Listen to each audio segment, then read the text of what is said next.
Yo soy Cristina Arévalo Contreras, soy, soy mexicana de nacimiento, tengo ya casi la mitad de mi vida viviendo en Nicaragua. eh, Soy activista, feminista, eh, lesbiana, tortillera, eh, y nada, trabajo aquí en La Corriente, pues haciendo un poco de todo. Somos un equipo muy pequeño, así que hacemos de todo un poco. Yo soy Juanita Urbina, soy nicaragüense, eh, vivo en Nagarote, soy una persona trans y pues trabajo aquí también en La Corriente. eh, Estudio mi último año de trabajo social y pues también soy activista feminista y pues eso.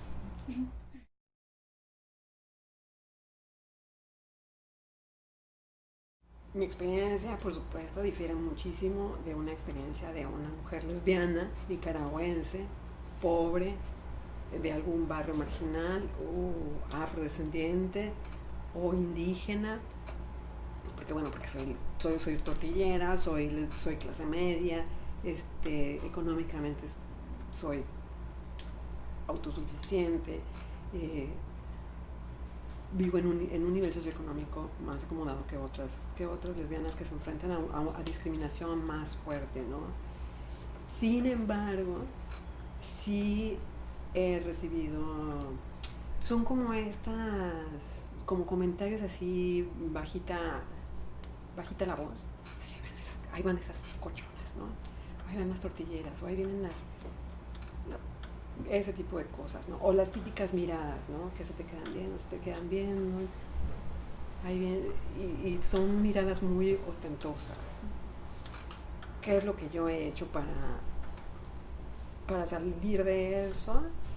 Bueno, pues sostener la mirada, ver de frente, o qué me quiso decir, cuestionarle a la gente, ¿no? ¿Me quisiste decir algo? ¿Me quieres decir algo?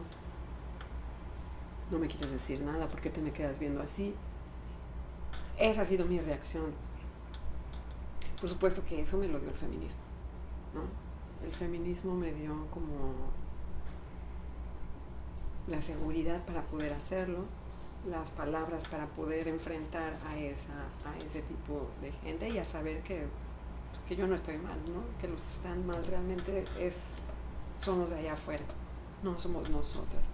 Entonces yo creo que a mí eso, el trabajar aquí en La Corriente, el vincularme a feministas como la TED, estudiar la maestría de género y perspectivas de desarrollo, pues te da herramientas que te hacen plantarte mucho más fuerte en sociedades tan profundamente homofóbicas, lesbofóbicas, transfóbicas, machistas como la nicaragüense.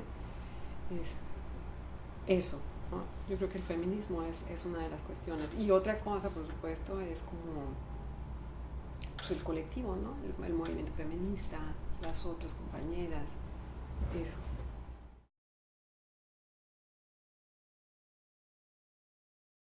En La Corriente lo que hacemos cada año, ¿no?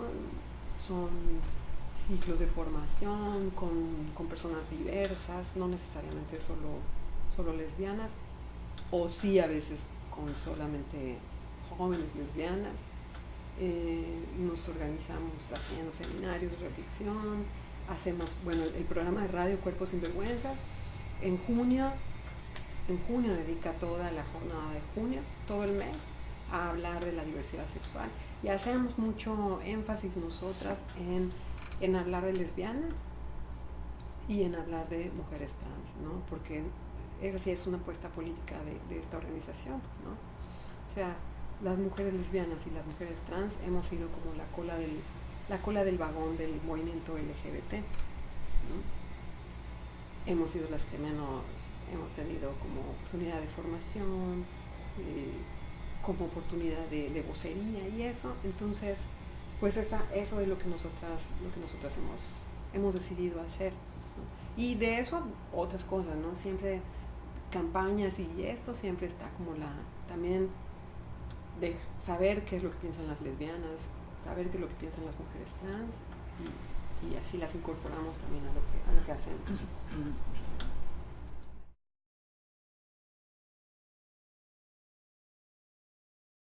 En mi experiencia personal, pues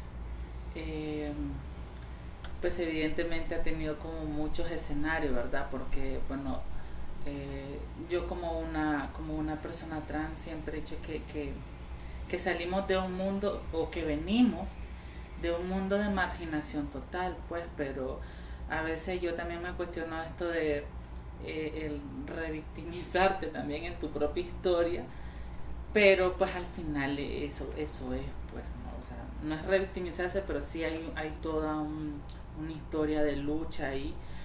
Pues yo me crié con mi abuela materna, y entonces una señora muy tradicional y cómo poder venir salí de una familia muy pobre y me tocó enfrentarme a muchísimas cosas. Pues yo desde la edad de 9 años me volví muy independiente y trabajaba en muchas cosas. Entonces, para mí, yo siento que mi proceso más claro y más duro de enfrentarme a la discriminación y la violencia fue al acceder al sistema educativo.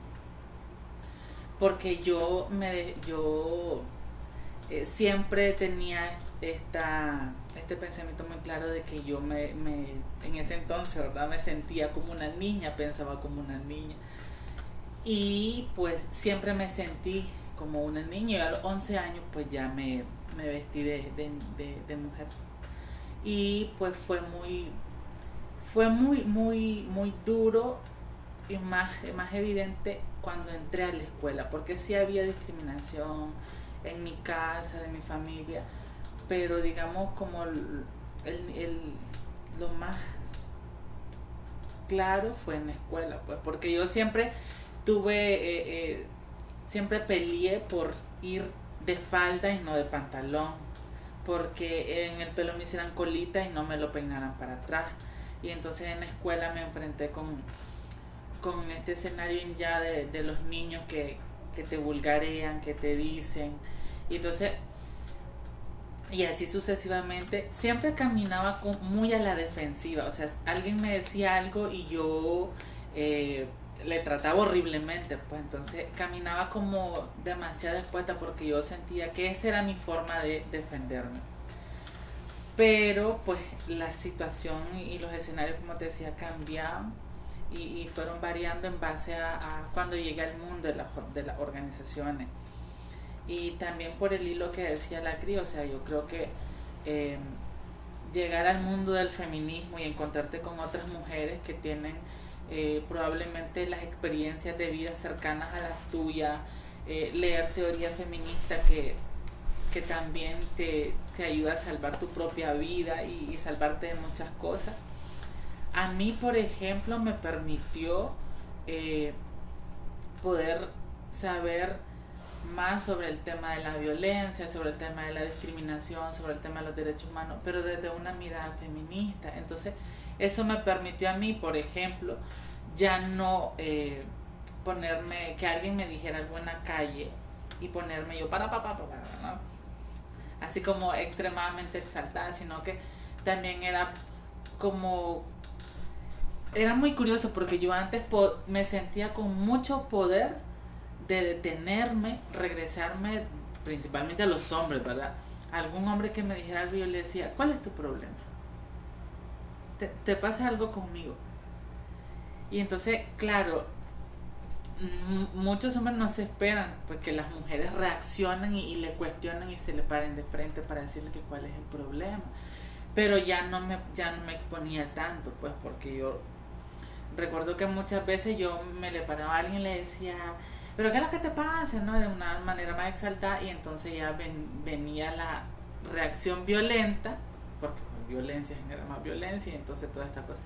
Pero a mí el feminismo y sobre todo las experiencias de otras compañeras feministas a mí me ayudaron, por ejemplo, a entender que no era necesario reaccionar de una manera extremadamente violenta a alguien que te dice algo, sino de cuestionarle con mucha más seguridad, con mucho más herramientas, con mucho más argumentos de poder responder y no exponerte tanto, pues, porque pues muchas veces, yo siempre que cuento esto la gente se ríe y no me lo cree, porque yo les decía, yo aprendí a correr en tacones, porque yo desde muy joven empecé a usar tacones y toda esta parafernalia, como dicen, de que usamos las trans y esto de potenciar estas figuras femeninas que nosotras nos construimos. Y aprendí a correr con tacones cuando nos seguían para golpearnos, para agredirnos, o yo iba por la calle y me tiraban alguna cosa. Entonces, todo eso cambia en cuanto una también se forma, y el conocimiento te genera muchísimo poder para enfrentarte de una manera más segura a la discriminación y la violencia.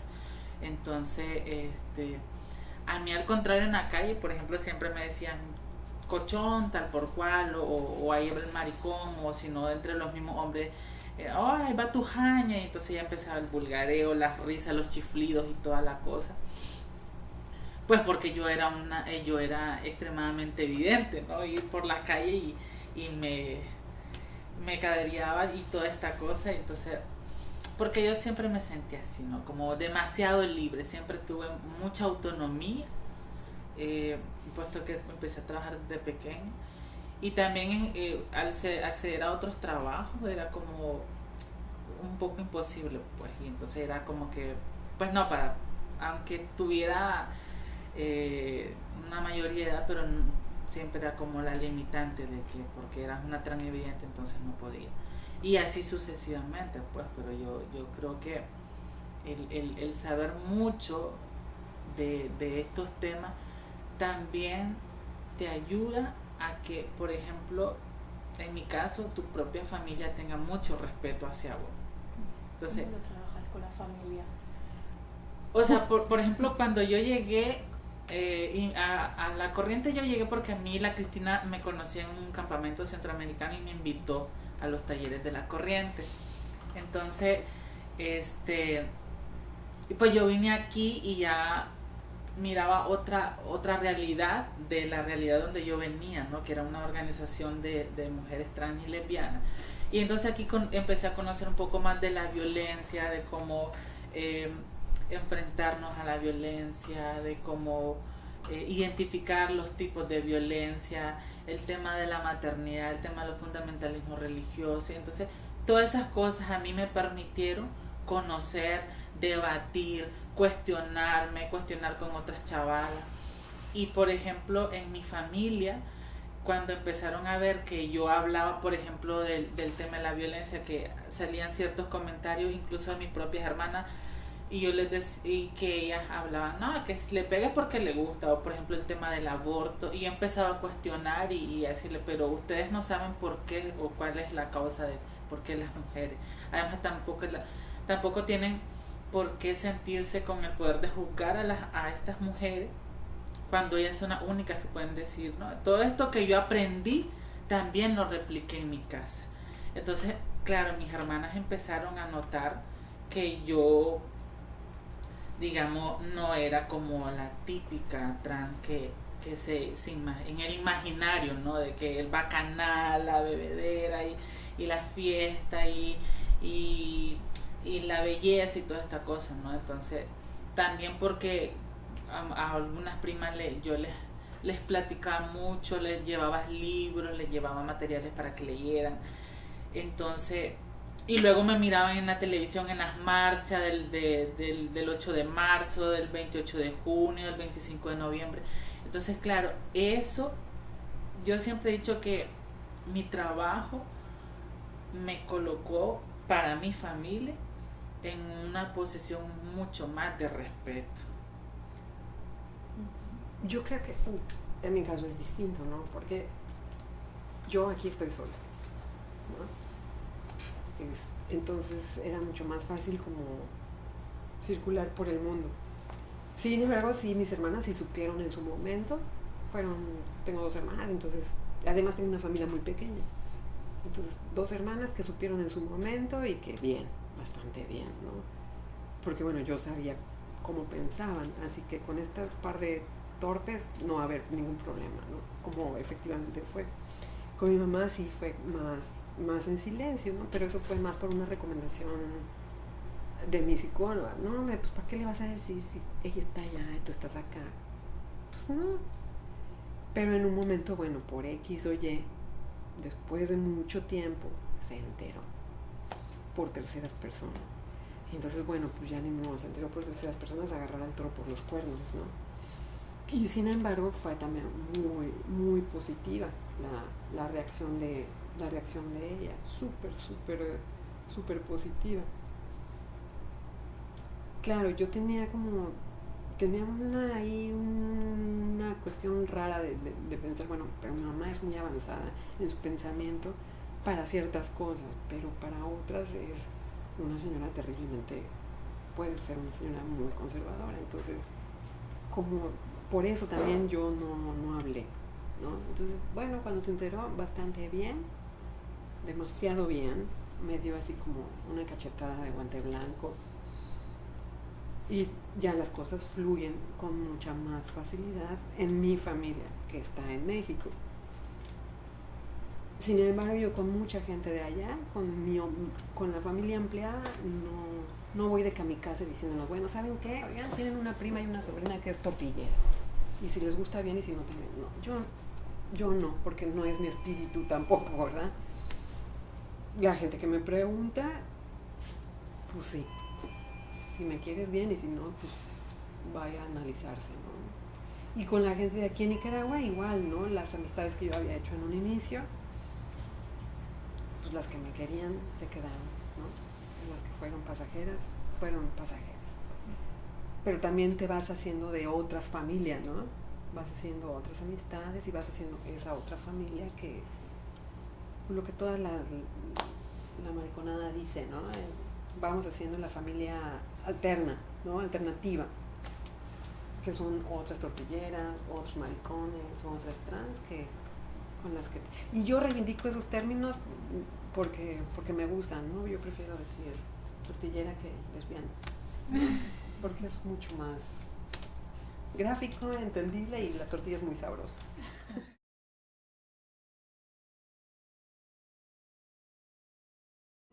No, mi tortillería es netamente nicaragüense.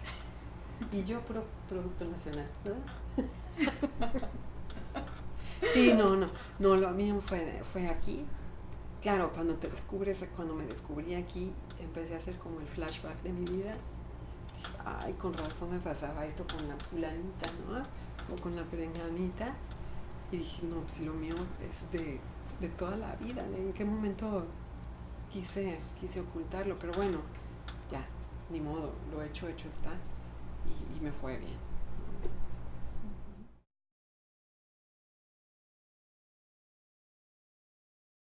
Claro, porque se armaban los juegos y pues ¿quién jugaba de todas las niñas? Pues yo, ¿no?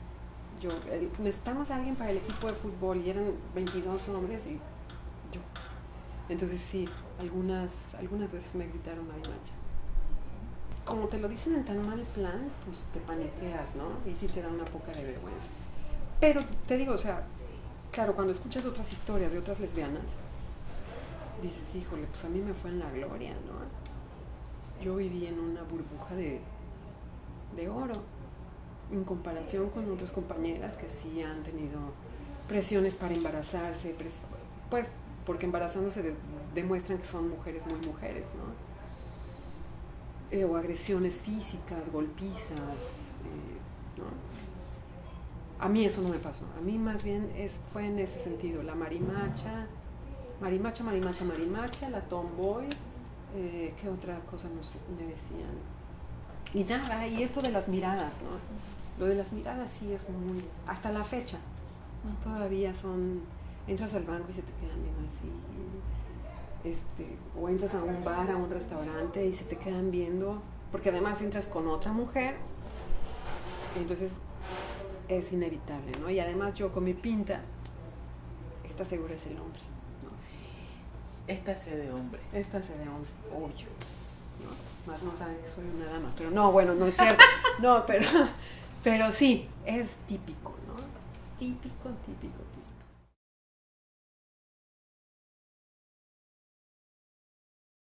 Yo creo que cuando estuve, pues antes de casarme tal vez, ¿no? Estuve casada con un nicaragüense, por eso me vine a Nicaragua. Sí, yo creo que en ese periodo una hace intentos enormes por encajar en el formato femenino. A veces me salía bien, a veces me salía fatal, ¿no? Pero fatal. Pero después pues ya te das cuenta de que no, pues de que no, de que así como estás te sientes muy bien, muy cómoda, muy a gusto, no gastas en maquillaje, no gasto en zapatos de tacón, no gasto en ropa, casi yo, no. En cosas para el pelo, pues tampoco, ¿no? Mientras más corto, mejor. Me la paso bien en este formato. En este formato medio raro.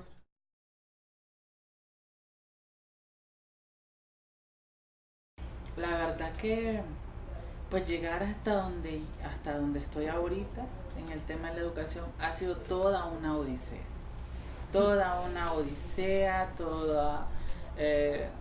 Muchos retos, muchos desafíos.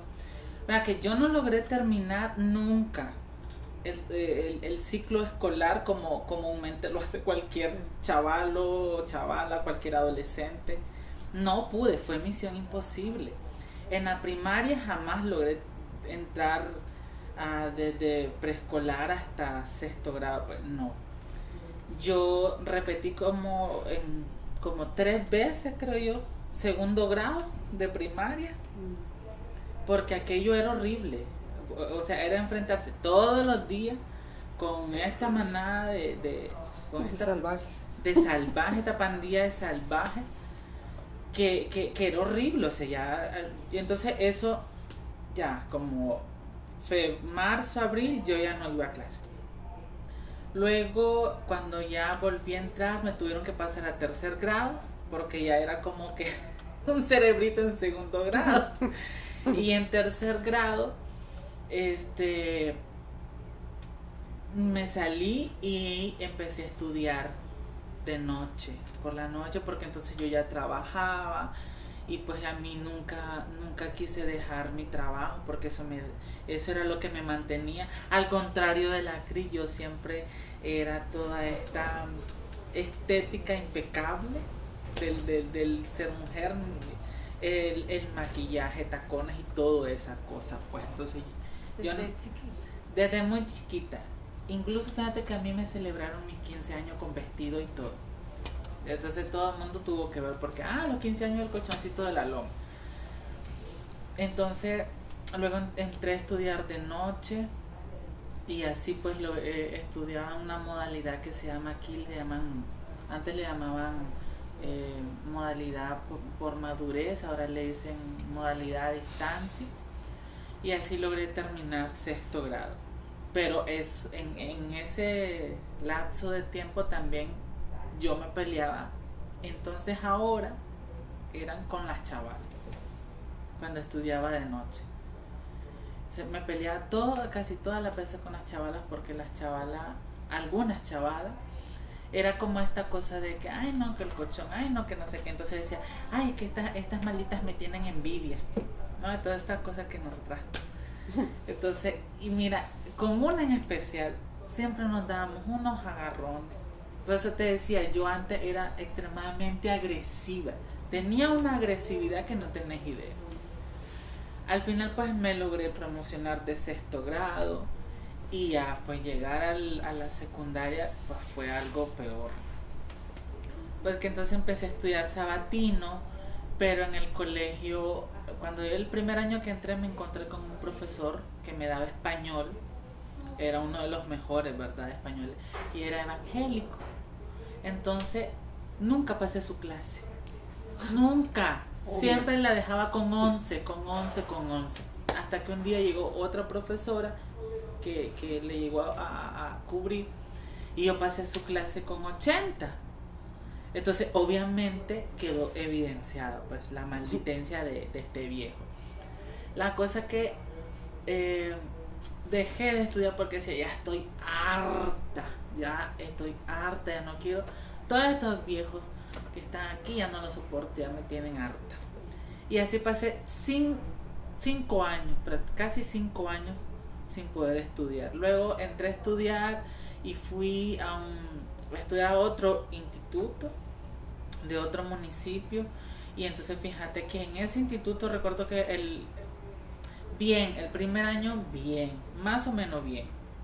Pero el segundo año, cuando ya iba yo a tercer año, me dijeron, recuerdo que estábamos en la fila para las inscripciones y el director me dijo, no, que no podía matricularme porque para matricularme en esa escuela, habiendo terminado el otro año anterior, ¿va?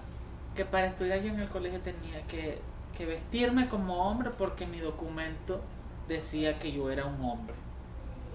En ese entonces yo estaba empezando a incursionar en el mundo de las organizaciones y recuerdo que yo me fui, porque, una vergüenza, yo casi que me moría, yo trágame tierra porque delante de todo el resto de estudiantes y yo con la gran ilusión ¿no? Porque y yo casi que me moría de la vergüenza. Y recuerdo que para en ese entonces hubieron muchos colegios que también se les negó la matrícula a otras compañeras trans. Y nos juntamos e hicimos una denuncia pública al Ministerio de Educación ese año. Y pues al final pues logramos que el ministerio mandara una carta a esos centros educativos para que nos permitieran a nosotras entrar acatando las normas del colegio. Era como un arma de doble filo, porque por un lado sí podíamos entrar, no hay ningún problema, y todo, pero teníamos que acatar las normas. Entonces al final pues no hacíamos nada porque volvíamos a lo mismo. Y decían, no, ya estoy harta. La vestimenta entraba como norma, claro, entiendo. Claro, sí, la apariencia. Y la vestimenta pesaba mucho, muchísimo. Entonces, sí les permitimos entrar, pero tienen que acatar las normas. Y una de las normas era que teníamos que llegar con ropa de hombre. Entonces, pues, ¿no? La cosa que yo decidí ya, definitivamente no. Ya estoy harta y ya no. ¿Qué me importa a mí que digan que soy burra, que soy todo lo que quieran, pero ya no quiero? Sin embargo, muy dentro de mí tenía esto porque yo decía, puta, pero ¿por qué tanto odio? Decía yo hacia nosotras, ¿por qué nos rechazan? ¿Por qué no puedo yo? O sea, yo siempre tuve el ánimo y el espíritu de terminar porque fíjate que yo miraba ya a fin de año las promociones de quinto año con los chavalos con sus mamás y con las togas y todo eso, y yo siempre me soñaba verme ahí. Siempre, yo era mi sueño y yo lloraba cada vez que miraba un desfile de graduación porque decía, yo quiero ir ahí también. Qué maldición la mía de que no pueda. Fíjate que muchas veces me decía yo, siempre me decía de que yo no podía hacer muchas cosas por decir, tal vez porque yo soy así. Tú misma lo creías. Sí. En ese momento yo decía, tal vez porque yo soy así no puedo.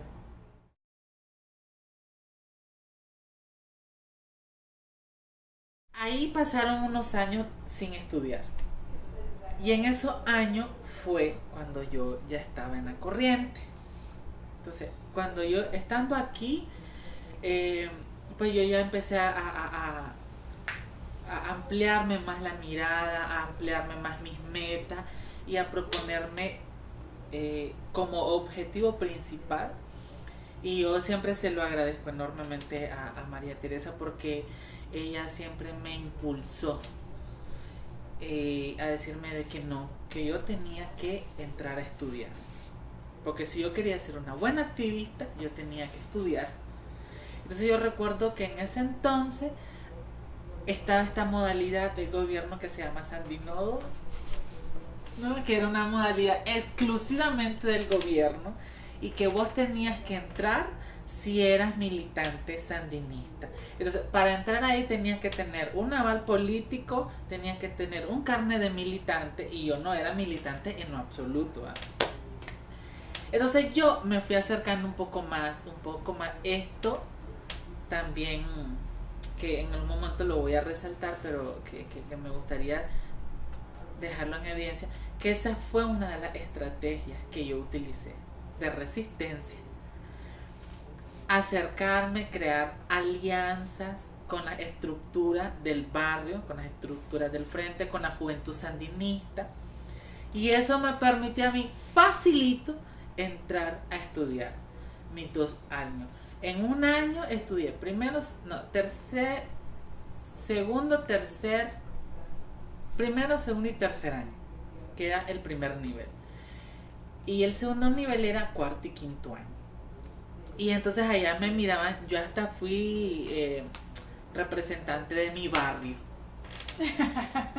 en el frente. Claro, yo no iba a estas reuniones ni todas estas cosas que hacían, porque yo siempre decía, no, es que yo trabajo, no puedo. Pero sí iba los lunes a una reunión de barrio que se hacía. Y entonces yo ahí, no, claro que sí, compañero, y que vamos por más victoria, y que vamos, no. Porque uno tenía, o sea, yo por la necesidad de terminar mi quinto año. Y luego en quinto año... Una pregunta, cuando ibas ahí, ¿ibas con tus vestidos? Sí, iba con mi vestido, con mi pelo. No había ninguna... No, dentro de esa estructura yo recuerdo que nunca recibí ningún tipo de discriminación ni nada, porque claro, ellos tenían esta estrategia de que este gobierno es el que reivindica los derechos a todo mundo, y aquí no hay discriminación ni exclusión ni nada. Y yo muchas veces me levantaba y mi voz se hacía escuchar. Siempre fue una voz que tenía mucho liderazgo y siempre movía gente, claro, porque toda la gente en mi barrio desde chiquita me conocía. Entonces era como, no, que la compañera Juanita, y no tiene mucho liderazgo. Y el reconocimiento que te dan a ese liderazgo, ¿verdad? Porque al final es pura estrategia política. La cosa es que yo en quinto año ya pues entré normal. El problema empezó a mediados de año de quinto, porque no, o sea, lo que pesaba era cómo iba a ir yo en mi graduación. Si iba a ir en la fila de los hombres o si iba a ir en la fila de las mujeres. Pero también porque también a mediados, en ese año hubieron ciertas cosas, ¿no? Por ejemplo, en los actos del Día de la Mujer. Recuerdo que en una ocasión la profesora dijo, hoy que vamos a celebrar el Día de la Mujer, y entonces todas las mujeres salgan. Y yo fui la primera que salí, entonces me dice, no, pero usted tiene que quedarse. Y yo, pero ¿por qué, profesora? Si vamos a celebrar el Día de la Mujer y yo también soy mujer, ¿o es que me está discriminando? Yo también como estrategia siempre utilicé el discurso que daba la Chayo, siempre lo utilicé y lo contrarrestaba con las cosas que me hacían, porque yo le decía, ¿y cómo es que ustedes hablan de no discriminación y de reivindicación de derechos si lo que están haciendo es discriminándome? Para todo. Y también me tocó pelearme con compañeros de clase que eran evangélicos, que también me tocó pelearme con profesores que daban clases de la Biblia en la escuela. Pero mi mayor reto fue, y el desafío, ir a mi graduación como Juanita y en la fila de las mujeres. ¿Lo conseguiste? Y lo conseguí. Y fue un hito en la historia de las graduaciones de los bachilleratos del Instituto de Nagarote. Nunca jamás, a pesar de que un año atrás se había bachillerado una compañera trans, pero no le permitieron a ella desfilar con las mujeres ni así vestida de mujer. Pero yo siempre decía, siempre tenía esto de, yo tengo mucho conocimiento y a mí no me pueden desvalorar mi opinión como lo hacen con el resto. Y eso fue también gracias a la reflexión feminista. Yo siempre llegaba y yo decía, yo soy una feminista y aquí nadie me va a quitar. Porque claro, las clases que nos daban nos hablaban quién eran los héroes y mártires de Nicaragua, cuando mataron a Sandino, a Carlos Fonseca, no sé qué. Y yo siempre con mis terapias feministas en la sección. Entonces, mi mayor pelea fue con los profesores y la directora, porque me decían, no, que usted no puede ir así porque viene invitado especial, que que va a estar el sacerdote. Pero a mí que me importa, yo creo que a mí me den mi cartón. Entonces, si es por eso, profesora, yo no salgo. Pero como era obligatorio que tenías que ir, entonces no voy a salir. Y si usted no me deja salir, yo la voy a demandar. Entonces, claro, como yo era muy perra, siempre para defender mi derecho fui muy perra. Entonces, al final, recuerdo que ya unos meses antes, tengo 2 fotos de promoción. Entonces, una, la que salgo en el diploma, recuerdo que ese día yo llegué con mi pelo enrollado, así, entrabado, con trampa, sin maquillaje ni nada. Entonces me pusieron mi corbata, ¿no? Una camisa manga larga con corbata, la toga, para la foto del diploma. Entonces vos miras la foto del diploma y yo salgo así. Y luego una foto de recuerdo que te dan. Yo le dije a la muchacha, espérame que yo me voy a cambiar. Entonces en lo que se estaban tomando la otra foto, entonces ya me solté el pelo y me maquillé y todo. Entonces claro, vos mirás la foto del diploma, que salgo con una cara de tristeza, y miras la otra foto del recuerdo y salgo bellísima, con mi pelo planchado, maquillada y todo, y entonces y con la gran sonrisa. Entonces puedes ver y parecía que fuéramos 2 personas totalmente diferentes. Pero al final que de ese acontecimiento fue parte de la Cris, porque llegó con otras compañeras, con pito, con matraca y un montón de cosas. Sí, porque ya sabíamos lo que podía pasar. Entonces Sí. fuimos a acuerpar, ¿no? Pero además que ese momento justo fue tan bonito, porque mira, yo iba feliz con mi mamá de la mano y todo.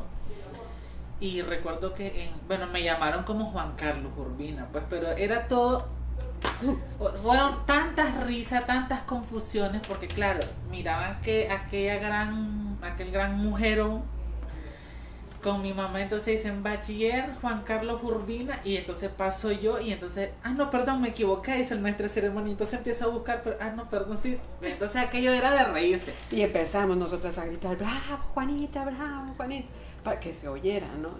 Al fondo del auditorio, gritando, entonces de pie y aplaudiendo. Entonces, claro, mis compañeras de clase, algunas que también se levantaron y gritaban Juanita, y aplaudían. Entonces, todo el resto de bachilleres se tuvieron que levantar y aplaudir. Entonces, claro, la gente también se tuvieron que levantar y aplaudir. Entonces, aquello fue un momento tan especial para mí. Y fíjate que en ese momento yo dije,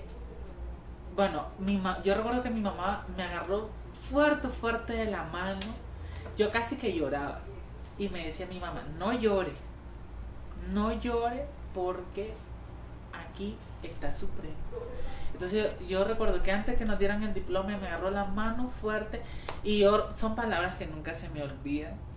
Y recuerdo que mi mamá me dice, lo logramos. Porque claro, yo siempre le contaba a mi mamá, y mi mamá en parte creo que sufría mucho de verme sufrir a mí, pues, con mi cosa. Pero fue el momento más importante de mi vida en ese momento.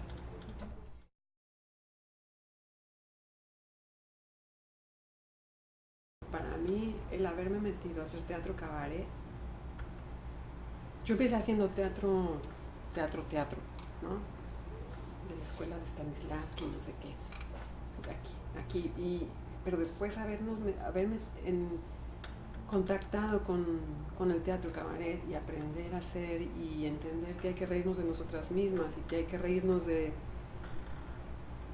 machismo y de la homofobia y de los homofóbicos y de los lesbofóbicos, transfóbicos y de todo eso, yo creo que sí al menos a mí sí me salvó, ¿no? me salvó y me dio muchas, pues como herramientas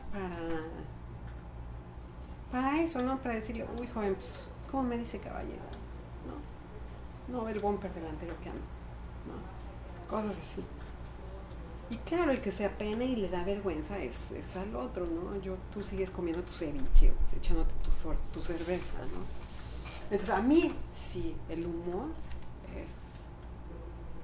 y yo creo que también a la corriente le hizo mucho bien vincularse a esta propuesta de teatro cabaret, ¿no? Porque yo creo que a partir de ahí, como que en todas las cosas que hemos hecho, hemos tratado como de darle un poco de salida por ahí, ¿no? ¿Qué creéis que aporta el teatro cabaret aparte del humor o de las del personas humor que estáis? ¿Puede también modificar imaginarios? Yo creo que a la gente se le... Pues a ver, no es que se te va a modificar mi imaginario, ¿verdad? Pero sí dices, híjole, sí, eso que están diciendo sí me toca a mí también, ¿no? Nosotras hicimos una obra de teatro que se llama Las hijas del maíz, que hablaba sobre lesbianas. La Juanita salía como mujer, con su cabello largo y todo. Y la gente que nos fue a ver sí hablaba sobre lesbianas. Toda la historia es sobre las lesbianas, cómo nos va, burlándonos de nosotras las lesbianas, burlándonos de nuestras mamás, burlándonos de, bueno, no de nuestras mamás pues, pero de sus formas de pensar, burlándonos mucho de la gente que nos agrede y haciéndoles ver lo que nos hacen sentir cuando nos agreden. Y la gente que sí fue a ver esa obra sí se sintió como fueron muchas lesbianas a vernos, ¿no? Y muchas lesbianas que nos dijeron, híjole, eso que están diciendo yo lo he vivido, yo lo he experimentado. Hubo gente que llegó a sus mamás a ver la obra. Entonces no sabemos si logramos cambiar los imaginarios sociales, pero aportamos a que no se viva, pues a que no se viva como un drama y unos latigazos acá, el ser tortilleras, ¿no? Que también tenemos sentido del humor las lesbianas. Porque me acuerdo que cuando escribimos esa obra era mucho de, pero es que, ¿sabes? Y se lo decíamos a la directora, sabes que hay mucho drama, hay mucho dolor, hay mucha violencia en el gremio lésbico, ¿no? Pues sí hay mucho de que estar rabiosas y de que estar furiosas y de que, pero la vida no es solo eso, ¿no? Hay que reírnos y hay que burlarnos de eso, ¿no? Entonces por lo menos pasaban una hora muriéndose de la risa, eso sí. ¿A cuántos sitios llevasteis la obra? Estuvimos aquí en Nicaragua, solo nos faltó creo que la costa. Estuvimos en el Festival Internacional de Teatro Cabaret en México, en El Salvador y en Costa Rica. Y aquí estuvimos pues en León varias veces, aquí en Managua varias. Aquí en Managua hicimos temporada en algún bar que estaba por ahí abierto, que nos abrió sus puertas. Estuvimos varias veces en el Teatro Justo Rufino Garay estuvimos también varias veces. En donde más estuvimos en Chinandega, en Estelí, en Matagalpa, también que ahí hay una comunidad grande LGBT, pues también ahí estuvimos varias veces.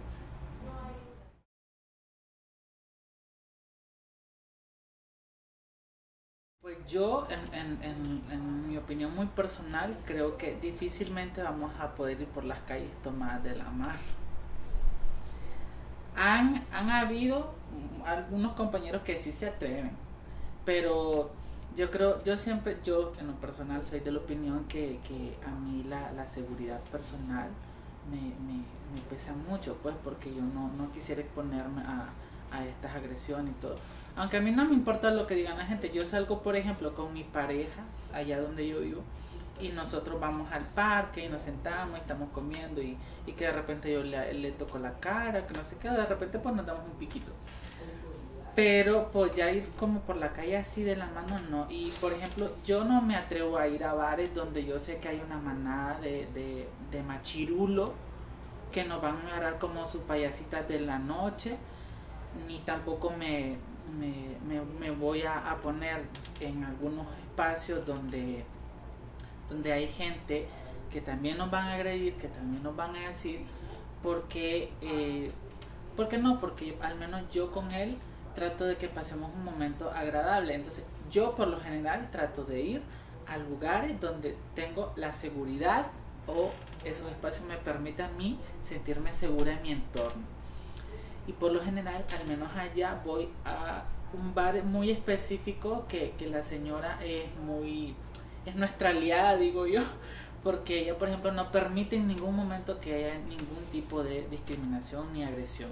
Entonces yo por lo general asisto a este lugar, que no es un lugar meramente LGBT, pero sí es un lugar que te genera confianza, ¿no? Entonces yo, por ejemplo, con mi novio vamos a lugares así o vamos a algún restaurante a comer donde yo sé que tampoco nos van a decir algo, pero por ejemplo yo no me voy a meter a ciertos lugares donde sé que hay muchísimos machos. Esos lugares así, por ejemplo, yo no entro.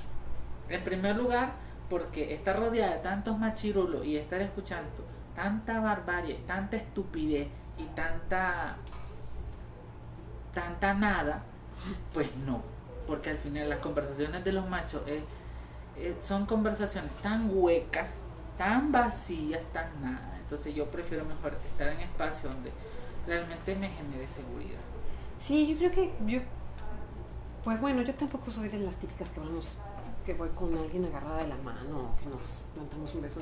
No, pero eso es una cuestión de personalidad, ¿verdad? Pero sí, yo creo que, bueno, yo voy a donde me inviten, ¿no? Si me gusta el lugar, pues voy, si no me gusta, no voy. Pero efectivamente, como dice Juanita, y yo creo que no nada más nosotras dos, creo que en general la gente LGBTI va a buscar espacios amigables, ¿no? O sea, el otro día te decíamos varios lugares, yo creo que la mariconada va a esos lugares, o hay otro de otro nivel socioeconómico también, la fresada va a lugares heterosexuales y se autocontrolan y por supuesto que no hace ninguna manifestación de amor con sus parejas porque no vaya a ser y esté aquí alguien de mi oficina, no vaya a ser y, ¿no? Pero en general sí creo que si van con su pareja o algo van a lugares más amigables, ¿no? No es... También es esto de... A mí en mi caso es esto de las miradas, ¿no?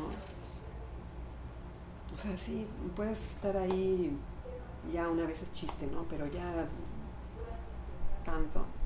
Ay, no, mejor no. Sí. Mejor vas a otro sitio.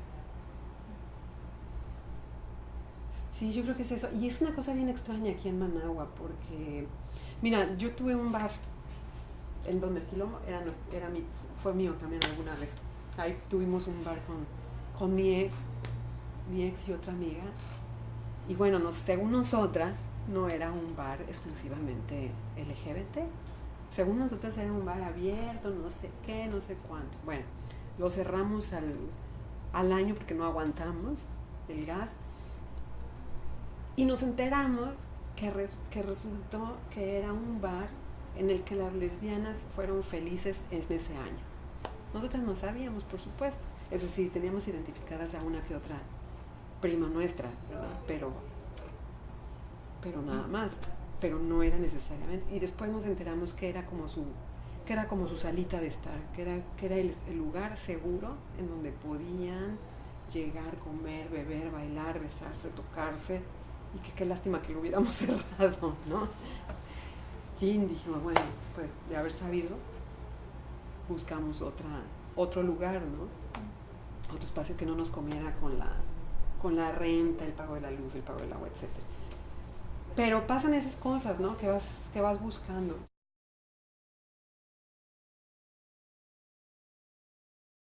Sí, claro, claro.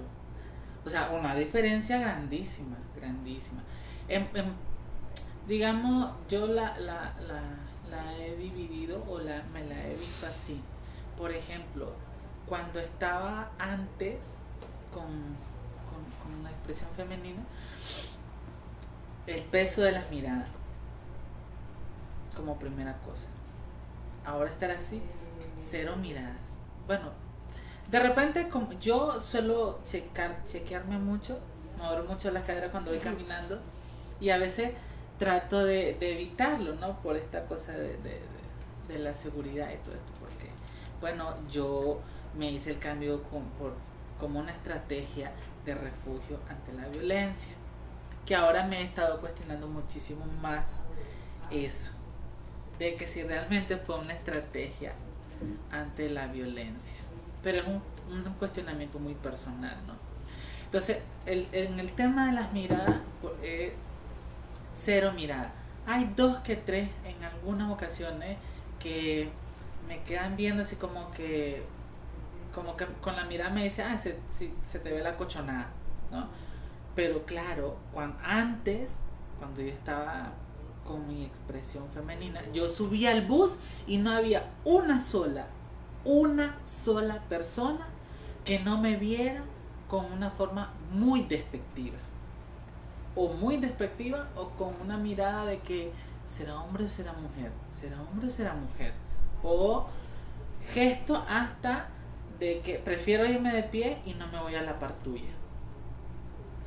Eso desapareció por completo. La otra cosa era el sentir muchísima más seguridad ahora caminando por las calles que antes. Muchísima seguridad y tranquilidad caminar por las calles ahora sí que antes.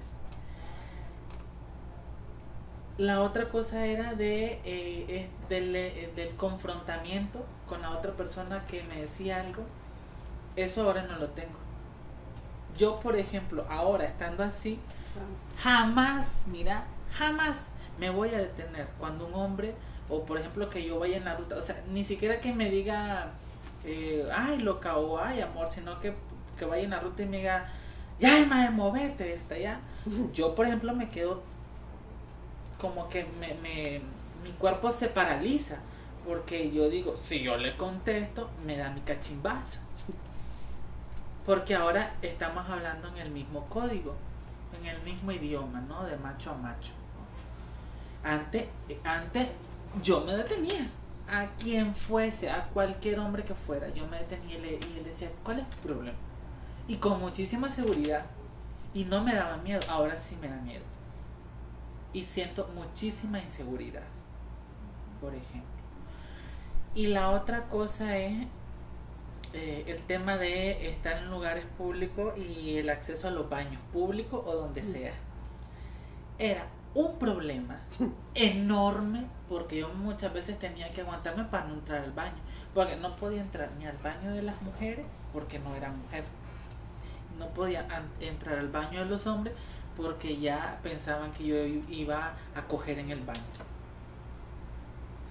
Claro, ahora yo pues no me atrevo a entrar al baño de las mujeres porque obviamente me van a sacar sin discusión alguna, porque la apariencia masculina pesa. Y entro al baño de los hombres, pero por ejemplo, yo cuando entro al baño de los hombres, yo no me atrevo a orinar en no urinario. Yo entro directamente al inodoro, o sea, yo entro y cierro la puerta, porque fíjate que me da mucha pena entrar y estar en el urinario, o sea, quitar mi chorro. Y yo siempre orino sentada. Yo no me atrevo a orinar de pie. O por ejemplo, que yo vaya en la calle y yo me vaya orinando y que me detenga y me ponga detrás de un palito y me saco el pajarito. No. Yo no me atrevo a hacer eso, prefiero aguantarme hasta llegar al mercado y pago 5 pesos y entro al baño. Entonces, esas cosas así, claro, es muy evidente, pues la diferencia es grande. Entonces, yo siempre he dicho de que el tener una expresión masculina me permitió, no me ha permitido, me permitió grandemente tener acceso a muchas cosas, porque no puedo decir acceso a todo, o porque tengo, ahora me siento con todo el poder, pero no, porque es en absoluto. Pero sí es cierto que antes, cuando estabas como mujer, la Juanita era casi que diario, llegaba a contarnos algo, ¿no? Una historia de agresión en la calle, en el bus, en donde fuera, ¿no? Eso sí. Y era muy curioso porque fíjate que en la universidad, por ejemplo, fueron casi 3 años que yo me pasé matando con mis compañeros, con los profesores, y decían, Juan Carlos Urbina, y yo no contestaba. Y entonces me decía, Juan Carlos, contesta. Ah, es que como no me llamó a mí, llamó a otra persona. Cuando yo hice el transitar por el género y llegué a la universidad, o sea, fue automático. Yo me pasé 3 años de mi vida matándome con mis compañeros para que me llamaran Juanita. Y un día, en un segundo, cuando me vieron, todo el mundo me llamó Juan Carlos. Todo el mundo. Todo mundo. Ni siquiera se atrevieron a decirme, y ay, ojo, ¿qué te pasó? ¿Y por qué venías así? Nada. Y entonces, chavalo, ¿cómo estás, mae? Y entonces, loco, o sea, yo no podía. Fija, te voy a contar el claro ejemplo de la gran diferencia que hubo así, ¡pum!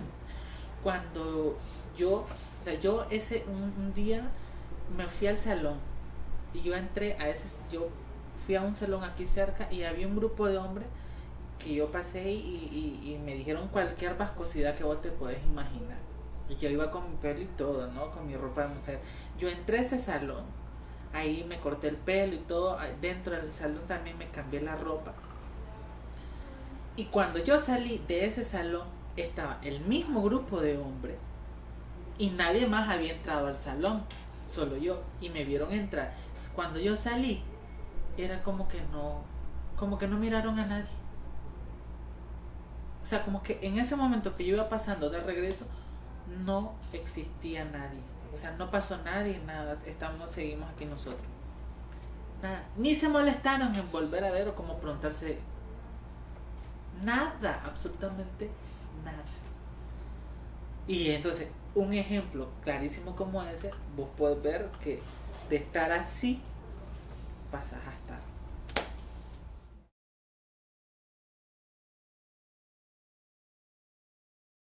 Sentía mucha y mucha incomodidad, muchísima incomodidad y yo de repente era como que tenía ganas de decirle muchísimas cosas, pero bueno, tampoco tengo por qué plantarme a explicar a cada uno por qué lo hice, pero sí tenía muchísima rabia, porque incluso en la actualidad yo me he encontrado con amistades, incluso algunas amistades trans principalmente, me dejaron de hablar y me critican enormemente. Y cuando me invitan a alguna actividad que es meramente para compañeras trans, dicen que para qué me invitan a mí si yo soy chico gay.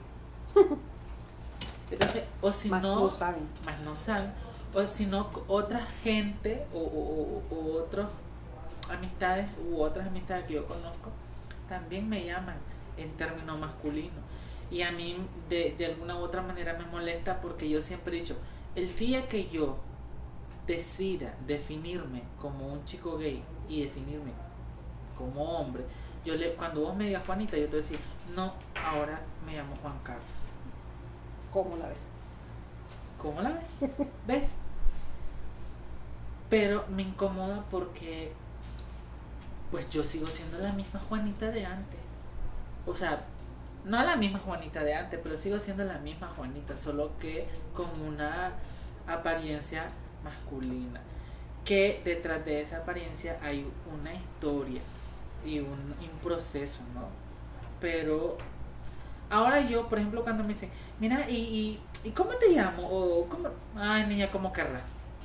Porque llegas a un punto de que es como que le diga, Cris, pero entonces, ahora cómo te voy a cómo te voy a visualizar, como lesbiana o como señora, como lesbiana o como activista, Como señora lesbiana. como lesbiana o como qué, ¿no? Como que, ay, no, pues ya, no, niña, como vos querrás, porque, o sea, tampoco tenés que ir con un cartel, con un, sí, un cartel por la calle o con quien sea diciéndole, ahora no soy, ahora decidí verme así, ya no soy trans, ahora soy lesbiana, no, pero ahora mañana voy a amanecer como más mujer, hoy me siento menos mujer, hoy estas locuras, ¿no? Que alguna gente piensa. Entonces, así mucha gente me pregunta, ¿y cómo te tengo que llamar? No, como Oscar, Juanita, Juan Carlos, no tengo problema. No, pero... Con eso de los baños es chistoso también. A mí me ha pasado también con niños, sobre todo con niñitas, que dicen, oye, ¿y este señor qué está haciendo aquí en el baño de mujeres, no? Me ha pasado en la piscina donde voy a nadar, me ha pasado en restaurantes, me ha pasado. ¿Y este señor por qué entró al baño del... Mamá, ¿por qué entró al baño de mujeres este señor? Claro, las mamás se súper apenan, ¿no? Yo tranquila, no, mi chavo, pues ¿cómo? ¿No? ¿Cómo que? ¿Qué estoy haciendo aquí? Pues este es mi baño, igual que el tuyo. Y una vez en Bluefields también, que sí llegaron a tocarme la espalda. Me estaba lavando las manos en el baño, me llegaron a tocar la espalda y me dijeron, oiga, ¿y usted qué está haciendo en este baño? Me volteo. ¿Cómo que qué estoy haciendo en este baño? Por supuesto que se súper apenaron, me pidieron 850,000 disculpas, ya no pasa nada, ¿no? Pero es terrible esto de las apariencias, de la imagen, de lo importante que es la imagen, pues no sé si en todos los países, pero en este particularmente es muy grueso, mucho, muy grueso. No sé si es por lo chiquito, porque todo el mundo, no sé, pero es fuerte. En México nunca me ha pasado. En los baños, al menos.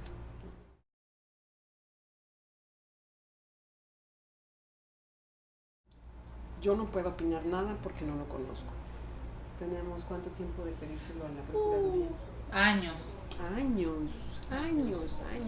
de pedirle, pues que nos cuente de qué se trata, ¿no? Y no hemos logrado tener una copia o algo, o las principales ideas del proyecto. No sabemos, no lo conocemos. Años tenemos de pedirlo. O de que nos inviten o sea, que nos cuenten, ¿no? Y no. ¿Y por qué creéis que no se sabe nada?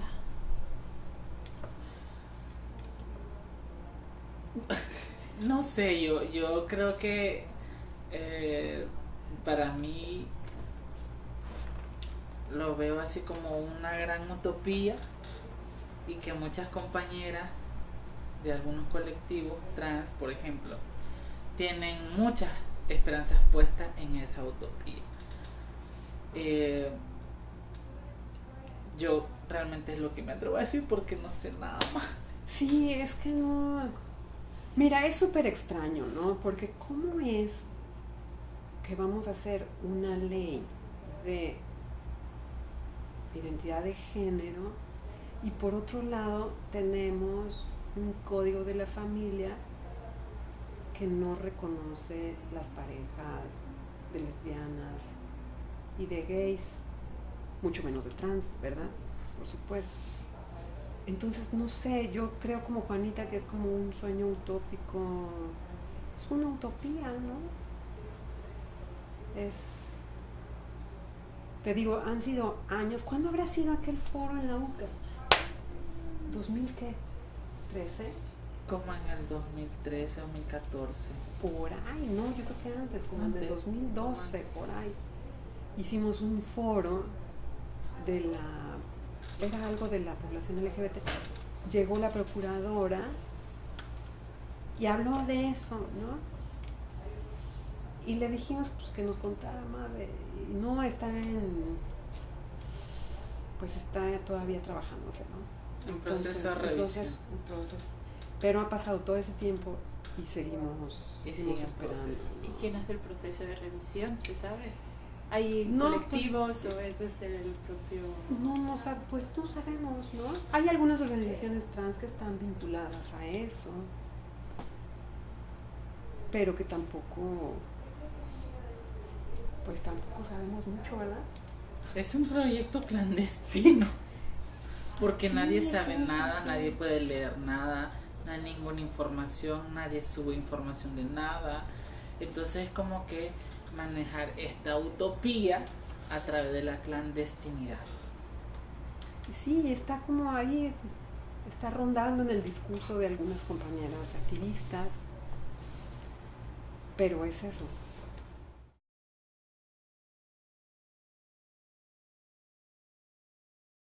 Pues supongo yo que sí, lo que pasa es que algo particular, yo pensando en algo particular para la población LGBT, porque por ejemplo en México sí hubo esta ley de las sociedades de convivencia, bueno, y se aprobó y ahí sí se cumplió y la gente se está casando allá, ¿no? Pero aquí no hay absolutamente, no hay nada, ¿no? Al contrario, o sea, ok, en el año 2000, ¿qué fue? No sé, 2006, 2007 creo, que se despenalizó la sodomía. Bueno, pues es correcto, bien, ¿no? Ese fue un trabajo que hicieron las organizaciones feministas y algunos colectivos LGBT. Ok, se logró eso, muy bien. Claro, después se penalizó el aborto terapéutico, ¿no? Entonces, ¿cómo es? No sé, es como raro, ¿no? Y después, bueno, sí, se hizo lo de la Miss Gay y nos prestaron el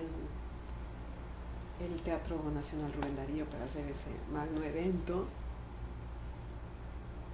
Sí, pero como que después aprueban el Código de la Familia en donde no estamos, no sé, es como raro, ¿no? Uh-huh. También, por ejemplo, que en el 2009 se hizo aquella resolución ministerial del Ministerio de Salud, donde pues que en los manuales de atención se incluye esto de la no discriminación por orientación sexual, pero no se habla de identidad de género, y se hizo todo esto de las organizaciones para que se evidenciara que un gran logro, que no sé qué, pero sí se hizo esa resolución, pero ¿hasta qué nivel lo están aplicando el personal de salud? O ya no aplicando, ¿hasta dónde conocen sobre la resolución? Y te vas a enfrentar a un sistema de salud que ni siquiera no saben, fíjate, a mí en lo personal me he encontrado con gente que ni siquiera sabe que existe, menos que lo vayan a aplicar. Entonces es algo muy contradictorio, pues, porque por un lado, si se aprueba o se hace una pequeña resolución que en teoría es para que sea la atención a la gente del colectivo LGBT más de calidad, más humana, más integral, pero si ni el propio personal de salud lo sabe, entonces pues al final de integral no tiene nada, porque te siguen llamando por tu nombre legal, porque te siguen discriminando por ser lesbiana y porque no tenés un marido y que no sé cómo, pero tiene vida sexual activa y su marido, no, que soy lesbiana. No, puro sexo lésbico, doctor. Y la pastillas planificar, no, doctora, que soy lesbiana. Entonces te puedes imaginar lo horrible que puede ser y lo incómodo también, ¿no? Entonces,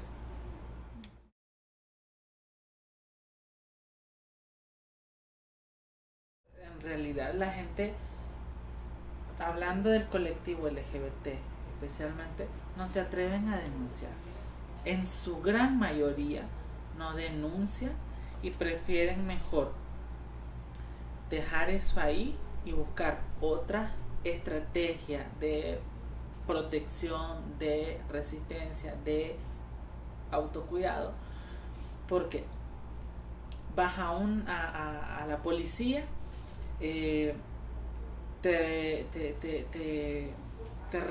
todo este proceso de revictimización que te hacen pasar, toda esta culpabilización, toda esta discriminación tan brutal que te hacen, ni siquiera, o sea, es todo un desinterés total y una deshumanización de los casos de violencia, de los casos de agresiones, de compañerales, de lo que sea. Entonces, sí, o sea, si el sistema no hace nada ni siquiera con las mujeres, con las cis mujeres, ¿no? O sea, tú lo puedes ver. Pues imagínate una trans que ni siquiera la reconocen como mujer, no procede a más, pues. Yo la verdad es que del caso de mujeres lesbianas que hayan sufrido alguna agresión y esto, que hayan puesto denuncia, tampoco conozco. No se sabe, no se hacen mayores escándalos. La chica trans, sí, aquella que tiraron del puente, no pasó mayores, no. Eso. Y además los pocos casos que llegan a ser, como en el caso del muchacho de León, ajá, no recuerdo cómo se llama, un muchacho que asesinaron en León, hubo toda una manipulación del caso, o sea, es horrible todo el amarillismo en los medios de comunicación, toda horrible, o sea, una cosa horrible y espantosa, pues. Entonces, los poquísimos 2 que 3 casos que llegan a ser que se convierten en casos muy emblemáticos, sí, en el país, les dan todo un contrasentido, o sea, no es como que hombre mata a joven por tal cosa, sino que no es importante la razón por qué lo mató o lo importante del asesinato, sino lo destacado en la noticia es con cuánto hombre estuvo íntimamente y eso conllevó al asesinato. Viste, es toda una perversidad en el manejo de la información, incluso de todo el proceso, y pues todo lo del acceso a la justicia que está.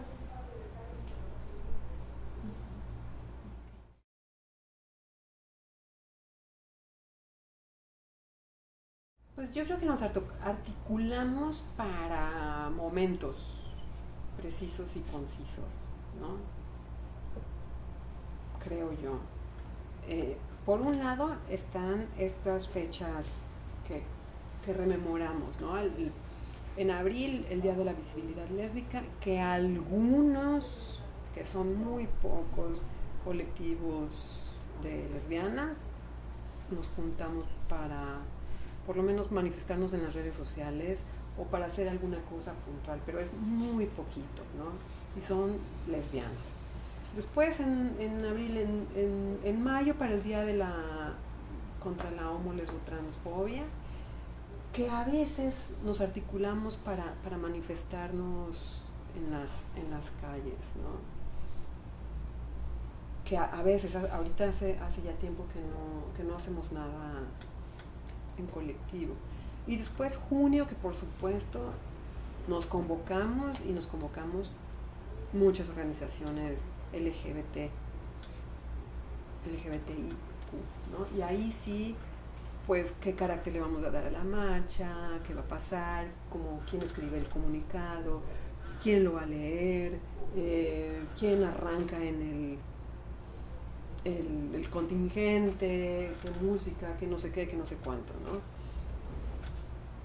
A veces es difícil, ¿no? Porque bueno, somos mucha gente y cada cabeza es un mundo y cada colectivo es otro mundo, pero bueno, logramos como articularnos bien para ese evento, ¿no? La corriente, por lo menos, siempre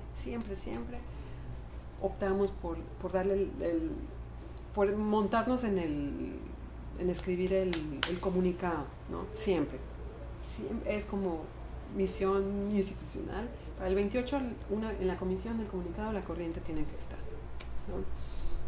¿Cuál es la razón de ello? La razón es como decir las cosas que a veces los otros colectivos no van a decir, ¿no? Y como darle esta cara feminista a la cosa y como como resaltar la importancia de los colectivos lésbicos y de la gente trans, ¿no? Y por exigir cosas, ¿no? Eso por un lado. Y después de junio, ¿qué sigue? Junio, agosto, septiembre, octubre, noviembre. En octubre, el Día de la Rebeldía Lésbica, que también es otra vez, ¿no? Los colectivos lésbicos, algunos arman alguna cosilla ahí, o en las redes, o en las calles, ¿no? La corriente por lo regular. Nosotros hacemos programa de radio por lo regular en algunas de esas fechas. Como te decía al inicio, todo junio está dedicado a la mariconada. Y después en esas fechas que también solemos hacer programa de radio, ¿no? Y algunas cosas que hacemos en las redes sociales. Yo creo que ese es el carácter de la organización. Hay diferencias, ¿no? Hay diferencias en cuanto a, bueno, quienes están de acuerdo con el matrimonio LGBT, quienes no están de acuerdo, porque sí, porque no hay como una discusión alrededor de eso. Lo de la ley de identidad de género, que bueno, que algunas organizaciones trans pues están metidas en eso, otras que tenemos nuestras reservas y nuestras dudas de cómo está dónde está, enséñenosla, ¿no? Y ya, pues, a lo interno de los colectivos de tortilleras, pues, por supuesto, como somos tan poquitos, pues yo creo que también nos hace falta más diálogo, más reflexión sobre el matrimonio LGBT, sobre la maternidad, ¿no? Sobre los derechos sexuales y reproductivos, no sé, hace falta eso, no lo hemos hecho, estamos tratando de hacer cosas, pero bueno. ¿Qué carácter suele tener la marcha? ¿Más reivindicativo y de denuncia o más la reivindicación desde lo festivo? Mira, ahí también hay diversidad de opiniones, ¿no?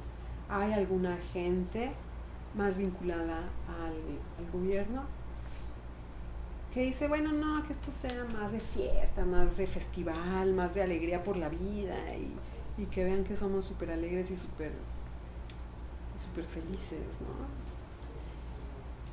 Está bien, ok, pero habemos otras personas que decimos, no, pues también es un momento para demandar ciertas cosas. La ley de identidad de género es una, el cumplimiento de la norma esa de salud, de la resolución del Ministerio de Salud. Hay que exigir también el derecho a la educación, que las personas trans puedan entrar a un sistema educativo y sin discriminación. ¿Qué más? Que el derecho a la maternidad, el derecho a vivir juntos y el derecho a vivir libres de toda discriminación y de toda violencia. Esto del código de la familia. Sí, que por el amor de Dios ese código de la familia sea revisado y se quite, se reconozcan las parejas LGBT, ¿no? Habemos otras organizaciones que decimos eso, ¿no? Entonces es como una mezcla. Hay gente que quisiera que el cierre de la marcha fuese un gran baile, ¿no? Que venga la orquesta no sé qué y que cierre con bailando todo el mundo. Y habemos otras organizaciones que decimos, no, cerremos con el planteamiento político, ¿no? La cara feminista, las consignas, por supuesto, somos nosotras, las organizaciones feministas, las que las llevamos, ¿no? Y un poco de humor también. A alguna gente no le gusta porque no les gusta que les digan tortilleras, que quiénes son esas groseras que andan hablando de tortilleras, de maricones. de cochonas, y pues sí, somos nosotras, ¿no? Y sí reivindicamos esos términos porque, pues para que vean que no nos duele que nos digan cochonas ni tortilleras, ¿no?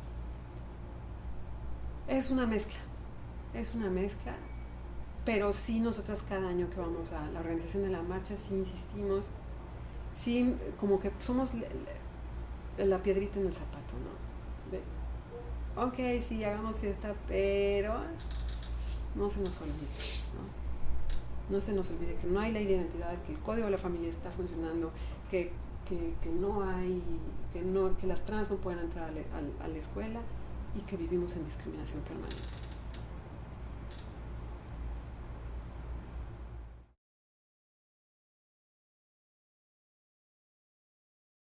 Que la marcha siempre tenga la voz del feminismo ahí muy evidenciada, ¿no? Porque creo que sin esto no se podrían hacer muchas cosas de las que hacemos nosotras cuando estamos haciendo todo el proceso, ¿no? De la marcha, toda esta cosa. Yo creo que quizá esto con la compañera de Safo que vas a platicar al rato también, creo que es una cosa bien importante. De repente pareciera que este movimiento LGBT está conformado solo por jovencitos y jovencitas, ¿no? Y yo creo que un pendiente es esto de qué va a pasar con las personas LGBT o qué pasa con esas personas LGBT de la tercera edad, ¿no? O mayores de 40 años, ¿no? ¿Qué va a pasar con nosotras, ¿no? ¿Cuáles son las necesidades de este grupo LGBT? ¿Quién nos cuida? ¿Quién nos va a cuidar cuando ya tengamos que usar pañales, ¿no? ¿A qué sistema de salud vamos a poder acceder? ¿Cómo nos vamos a mantener? Porque habemos personas LGBT que no tenemos hijos, ¿no? Digo que tampoco es garantía de que te van a cuidar, ¿verdad? Pero bueno. Pero también como es una presión social esto de tener hijos. Uh-huh. Que quizá, no sé si la Marta a lo mejor te habla de eso. Porque yo sé que las chicas de Safo lo han planteado en otros espacios, ¿no? Que es la cosa, la mariconada y la tortillería no son solo jovencitos y jovencitas. También habemos gente mayor de 40 años que ya nos da un poco de inquietud el futuro inmediato, ¿no? Y eso también, otra cosa que se nos olvidó decir, de la marcha, cada año hay más gente que se suma. Y muchos jóvenes, muchas jóvenes. El contingente tortillero, a inicios, con las primeras marchas, éramos súper poquitas. Pero poquitas se contaban con los dedos de las manos, las criaturas. Y ya desde hace como 2 o 3 años, como desde hace 2 años, después de lo de Orlando, el contingente tortillero, de repente ahora sí ves, a ver, esas tortilleras levanten la mano y órale, ¿no? Se multiplicaron las tortillas en lugar de los panes, ¿no? Y yo creo que sí, con eso tiene que ver el trabajo que hacemos las organizaciones feministas, ¿no? Que hemos logrado que la gente se anime a salir, ¿no? Y las chavas que se animen a salir. Eso ha sido bien enternecedor, ¿no? Y el año pasado que salieron familiares, que eso fue pues una cosa muy intensa, muy bonita, ¿no? para el movimiento LGBT, ¿no? Que fuera un contingente, aunque fueran poquitos, pero que ya se animaran a ir con una manta y esto nos pareció que es algo muy positivo, pues, para la cochonada.